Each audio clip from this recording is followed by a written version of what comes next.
ओम श्री परमात्मने नमः। षोडशोत्सवः। श्री भगवानुवाच अभयं सत्त्वसंशुद्धिर्ज्ञानयोगव्यवस्थितिः दानन्दमश्च यज्ञश्च स्वाध्यायस्तपयार्जवम् अहिंसा सत्यमक्रोधस्त्यागः शान्तिरपैशुनम् दया भूतेष्वलोलुप्तुं माधवं ह्रीरचापलं तेजक्षमा धृतिः शौच माद्रोहो नातिमानिता भवन्ति सम्पदं देवी मविजातस्य भारत दम्भो दर्पोऽभिमानश्च क्रोधपारुष्यमेव च अज्ञानञ्च अभिजातस्य पार्थ सम्पदमासुरीं देवी सम्पद्विमोक्षाय निबन्धायासुरीमता माशु च सम्पदं देवी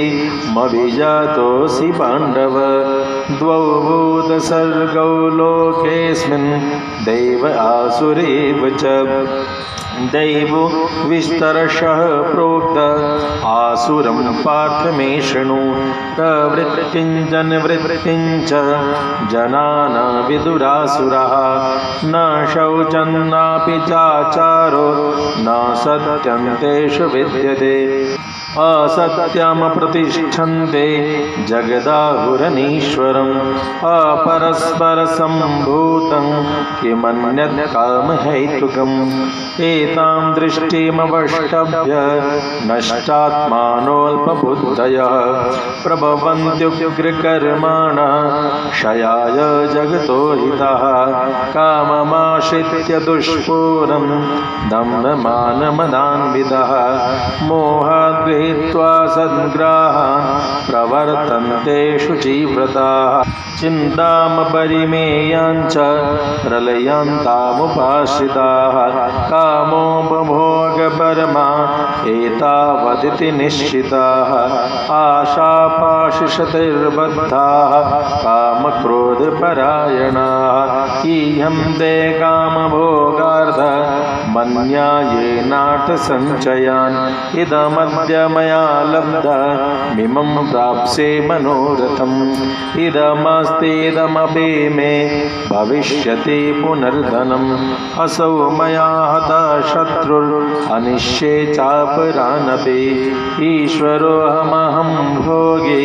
सिद्धोऽहं बलवान् सुखी आढ्योऽभिजनवानस्मि कोऽन्योऽस्ति सदृशो मया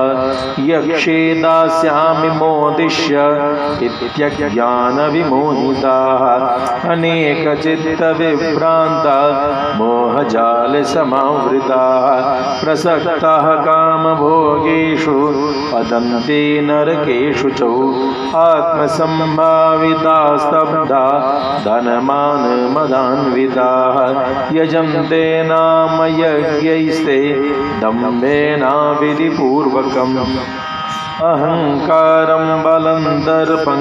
कामं क्रोधं च संश्रिताः मामात्मपरदेहेषु प्रद्विषन्तोऽप्यसूयकाः तानहं द्विषतः क्रूरान् संसारेषु नराधमान् क्षिपाम्यजस्रमशुभा नासुरिष्वेव योनिषु आसुरीं योनिमापन्ना मूढा जन्मनि जन्मनि मामप्राप्यैव कौन्तेय ततो यान्त्यधमां गतिम् त्रिविधं नरकस्येदं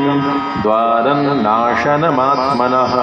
कामः क्रोधस्तथा लोभस्तस्मादेतत्त्रयं त्यजेत् एतैर्विमुक्तः कौन्तेय तमोद्वारैस्त्रिभिर्नरः आचरत्यात्मनः श्रेयस्ततो याति परां गतिं यः शास्त्रविधिमुत्सृज्य